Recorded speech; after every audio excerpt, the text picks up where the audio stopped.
Hello students, welcome to social science class. Today we will start with our geographical chapter, that is chapter number 10, India Agriculture. Students, this chapter consists 5 marks question or 5 marks weightage in board exams. Here, out of 5, 4-mark question will be asked from section D itself as a detailed question. You need to write the answer in detail, and remaining 1 mark also will be asked in section D, in which here you can be asked regarding 1 mark of map.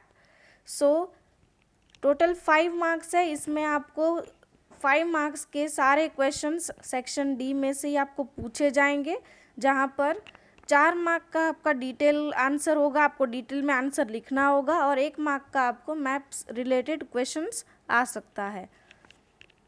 सो आज शुरू करते हैं हमारा new chapter, that is India agriculture. अब यहाँ पर हमको सबसे पहले इंडिया एग्रीकल्चर के बारे में हम स्टडी करेंगे, तो ये पूरा चैप्टर हमारे एग्रीकल्चर के रिलेटेड है। एंशियंट टाइम से ही एग्रीकल्चर हमारे लिए एक प्राइम इकोनॉमिक एक्टिविटी रहा है। हमारा देश है वो एग्रेरियन कंट्री कहलाता है।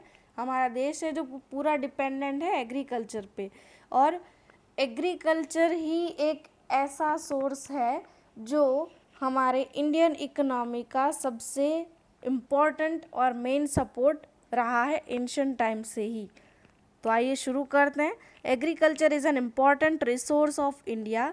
About 60% of labour power is engaged in agriculture. So agriculture हमारे लिए बहुत ही इम्पोर्टेंट रिसोर्स रहा है, और 60% जितना लेबर पावर है वो कहाँ पर एंगेज्ड है, एग्रीकल्चर के ऊपर डिपेंडेंट है।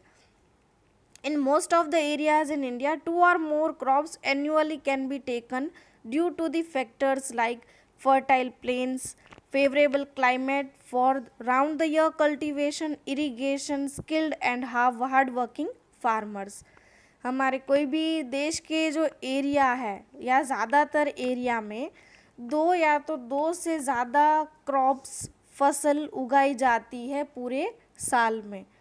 तो ये 2 से ज़्यादा क्रॉप्स उगाने के लिए कौन कौन से फैक्टर्स बहुत ही ज़्यादा ज़रूरी है, जिससे कल्टीवेशन का या तो एग्रीकल्चर का जो प्रोसेस है वो इजीली हो पाए।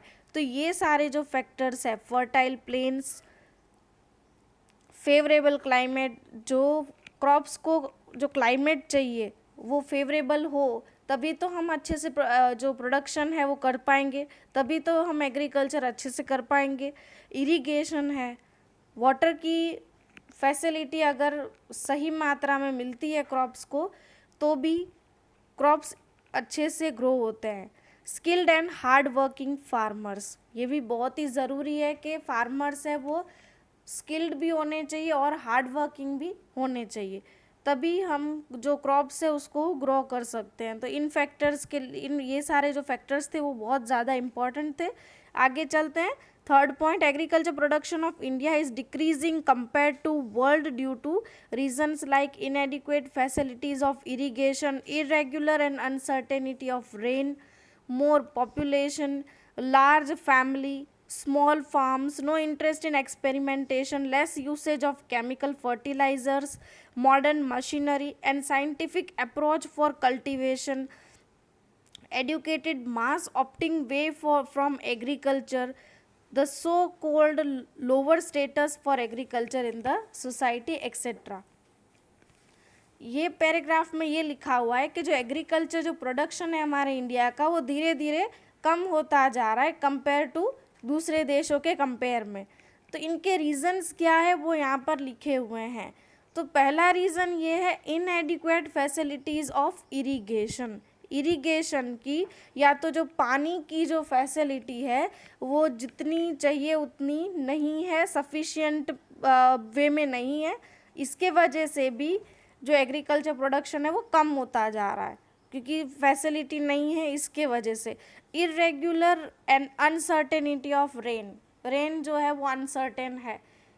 जब बारिश की हम ज़्यादातर देखते हैं कि बारिश का जब मौसम होता है तब बारिश नहीं गिरती है, मतलब बिन मौसम बारिश होती है, या तो फिर जो रेन चाहिए वो रेगुलर नहीं है, इर्रेगुलर है।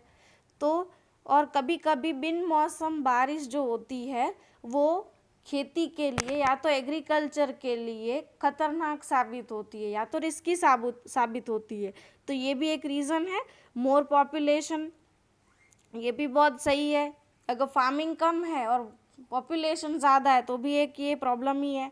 लार्ज फैमिली, बड़ा फैमिली है, और एक तो लार्ज फैमिली और फार्म छोटा होता है तो उससे क्या होता है कि जितना प्रोडक्शन करते हैं उससे डबल तो कंज्यूम करने वाले ज़्यादा रहते हैं। तो ये भी एक रीज़न है कि हमारा एग्रीकल्चर प्रोडक्शन कम हो रहा है। नो इंटरेस्ट इन एक्सपेरिमेंटेशन, हमारे यहाँ के देश के जो भी फार्मर्स है या तो जो भी है वो कोई एक्सपेरिमेंट नहीं करते हैं। जैसे इजराइल और फॉरेन कंट्रीज़ क्या करती है, उनके सीड्स में भी वो एक्सपेरिमेंट्स करती है, बहुत ही छोटी जगह में वो बहुत ही ज़्यादा फार्मिंग करती है। तो यहाँ पर फार्मर्स जो है वो ज़्यादा रिस्क नहीं ले पाते हैं। मे बी अवेयरनेस नहीं है, या तो मे बी रिस्क से डर रहे हो, या तो फिर उनको जो प्रॉपर फैसिलिटी चाहिए वो भी ना हो सकता है। ये भी एक रीज़न हो सकता है। Less usage of chemical fertilizers, तो केमिकल फर्टिलाइज़र का कम यूज़ करके ट्रेडिशनल फार्मिंग पे ही अभी हम स्टिक हुए हैं। इसके वजह से भी हमारा जो एग्रीकल्चर प्रोडक्शन है वो अगर कंपेयर करें तो कम होता जा रहा है, डिक्रीज़ होता जा रहा है। Modern machinery and scientific approach for cultivation, modern machinery में भी हमारे पास इतना सोर्स नहीं है या तो इतनी इनकम नहीं है कि जिससे हम मॉडर्न मशीनरी को अफोर्ड कर सके, साइंटिफिक अप्रोचेस को हम अप्लाई कर सके। तो ये रीज़न भी एक कैलकुलेट होता है। Educated mass opting way from agriculture, ज़्यादातर जो अभी हमारे इंडियंस जो है वह अपने करियर के लिए एग्रीकल्चर को एज अ करियर ओरिएंटेड नहीं समझते हैं। जो भी पढ़ा लिखा होता है वो यही समझता है कि हम या तो क्लरिकल जॉब करेंगे, बहुत ही अच्छी जॉब करेंगे, लेकिन एग्रीकल्चर में नहीं जाएंगे। तो जो भी पढ़ के आ रहे हैं वो अपने लिए करियर ऑप्शन के लिए एग्रीकल्चर को नहीं सिलेक्ट कर रहे हैं। तो इसके वजह से भी एग्रीकल्चर प्रोडक्शन कम होता जा रहा है। The so called lower status for agriculture in the society etcetera, हमारी सोसाइटी में एग्रीकल्चर को लो स्टेटस कंसिडर किया है। अगर आप मान लो सपोज़ गलती से भी आपके फ्रेंड्स और आप डिस्कस कर रहे हो कि आगे हमको क्या करना है, आगे हमको क्या बनना है, तो कोई भी नहीं बोलेगा कि हमको फार्मर बनना है, क्योंकि लोगों के माइंड में या तो हमारे सोसाइटी में पहले से ही ये चीज़ माइंड में डाल दी है कि farmer is a very low status. तो इसके वजह से भी क्या हो रहा है कि जो एग्रीकल्चर प्रोडक्शन है वो धीरे धीरे कम होता जा रहा है, क्योंकि जो भी पढ़ रहे हैं वो जाके फार्मिंग से हटकर कहीं और अच्छी जॉब के लिए अप्लाई कर रहे हैं। तो इसके वजह से क्या है कि जो एग्रीकल्चर पे जो एंगेज थे लोग वो अब धीरे धीरे हटते जा रहे हैं। Farming is classified according to irrigation methods, farm outputs, economic return etcetera. Farming is classified according to irrigation methods. अब यहाँ पर आपको टाइप्स ऑफ फार्मिंग दिखेंगी बेस्ड ऑन इरिगेशन मेथड्स, जो फार्म का आउटपुट है उसके हिसाब से, और इकोनॉमिक रिटर्न के हिसाब से। तो हम फर्स्ट स्टडी करते हैं, दैट इज सब्सिस्टेंस फार्मिंग। अब सब्सिस्टेंस फार्मिंग क्या होता है? Due to their weak economic condition farmers can not afford costly seeds, fertilizers and use of insecticides. Farmer की जो आर्थिक कंडीशन होती है या जो उनकी फाइनेंशियल या वेल्थ, जो बोल सकते हैं कि economic condition is a specific word, उसकी फार्मर की इकोनॉमिक कंडीशन वीक होने के कारण वो कॉस्टली सीड्स नहीं खरीद पाते या तो वो अफोर्ड नहीं कर पाते हैं। फर्टिलाइज़र्स और इंसेक्टिसाइड्स भी उसका भी यूज़ कम करते क्योंकि वो उनको अफोर्ड नहीं कर पा रहे। और the farm production is just sufficient for their family, this is called a subsistence farming. So in short subsistence farming क्या होती है कि ऐसी फार्मिंग जहाँ पर फार्मर से वो ट्रेडिशनल मेथड यूज़ करता है, जो पहले से पुराने टाइम से या पुराने ज़माने से जैसी फार्मिंग होती थी वही फार्मिंग वैसी ही फार्मिंग करते हैं, क्योंकि उनके पास कुछ मॉडर्न अप्रोचेज़ या तो साइंटिफिक अप्रोच का वो यूज़ नहीं कर पा रहे, क्योंकि उनकी इकोनॉमिक कंडीशन जैसी होनी चाहिए वैसी नहीं रहती है। Moving to number 2 that is dry farming. तो पहला हमने कंप्लीट कर लिया subsistence farming, next is dry farming. अब ड्राई फार्मिंग में क्या होता है कि रेनफॉल जितना चाहिए उतना नहीं रहता, इरिगेशन फैसिलिटी भी कम होती है और फार्मिंग जो है वो पूरा रेन के ऊपर ही डिपेंडेंट होता है। तो ऐसे टाइप की फार्मिंग को हम बोलते हैं ड्राई फार्मिंग। वापस से मैं रिपीट कर रही हूँ, ड्राई फार्मिंग मतलब कि जहाँ पर रेनफॉल है वो जितना चाहिए उतना नहीं रहता है, इनसफिशिएंट है, इनएडिक्वेट है, इरिगेशन फैसिलिटीज़ कम है और फार्मिंग जो है पूरा वो रेन पर ही डिपेंडेंट है। तो ये ऐसे टाइप की फार्मिंग को ड्राई फार्मिंग बोलते हैं। साथ ही साथ यहाँ पर सिर्फ एक ही क्रॉप को ध्यान में लिया जा सकता है बेस्ड ऑन ह्यूमिडिटी, तो ऐसी टाइप की फार्मिंग को हम बोलते हैं ड्राई फार्मिंग। अब इसमें क्रॉप्स कैसे होते हैं, ज्वार, मिलेट एंड पल्सेस, ऐसे टाइप के क्रॉप्स है वो ड्राई फार्मिंग के अंदर फॉल होते हैं, जिनको कम बारिश चाहिए होता है, जहाँ पर इरिगेशन फैसिलिटी कम हो फिर भी चलेगा, और यहाँ या तो वो पूरा डिपेंडेंट होता है बारिश पे। नेक्स्ट आते हैं वेट फार्मिंग पे।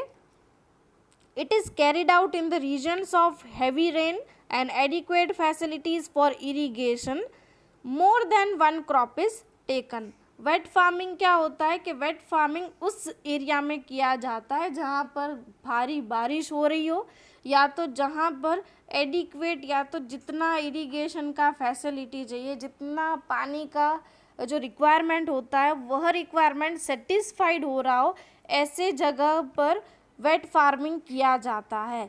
और यहाँ पर एक से ज़्यादा क्रॉप्स आप या तो एक से ज़्यादा फसल ले सकते हैं उगाने के लिए।